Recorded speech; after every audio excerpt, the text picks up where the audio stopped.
వినతి పత్రం మీద ఇచ్చడం జరిగింది. నాకు కొన్ని కంప్లైంట్ రావడం జరిగింది. అక్కడ ఏందో చూద్దాం.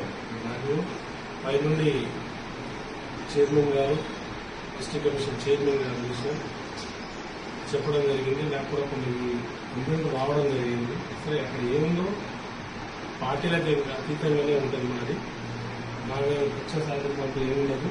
కమిషన్ అంటే మీకు తెలిసిన విషయం. బట్ అక్కడ గిరిజన బిడ్డలు అన్యాయంగా ఇబ్బందులు పడుతున్నారని అక్కడ నుండి చాలా కాల్స్ అండ్ కంప్లైంట్ రావడం జరిగింది. వెళ్తున్నా అక్కడ ఏముంది సంఘటన చూసి దానిపై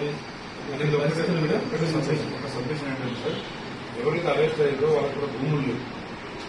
అలాంటి వాళ్ళు దుండగులుగా గుర్తించి డిపార్ట్మెంట్ అన్ని వివరాలు తీసుకున్న తర్వాత కొంతమందిని కంట్రోల్ తీసుకోవడం జరిగింది. అధికారులను మీద దాడి చేయడం అనేది ఏమైనా చర్య. ఇది పార్టీలకు అతీతంగా అందరూ ఖండించాల్సిన విషయం. మరి టీఆర్ఎస్ పార్టీ వాళ్ళు వాటిని సమర్థిస్తున్నారు.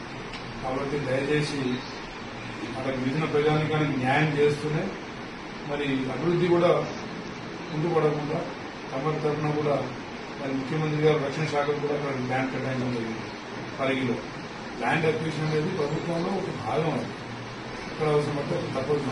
డెవలప్మెంట్ భాగంగా ఏదైనా చేయొచ్చు, దాని తప్పేం లేదు. కావాల్సిన డెవలప్మెంట్ కావాలంటే కొన్ని చేయాల్సిందే. కానీ కొంచెం సరే, మీరన్న వాదన ఒకలా ఉంది, అవతల వాదన వెళ్తున్నాము.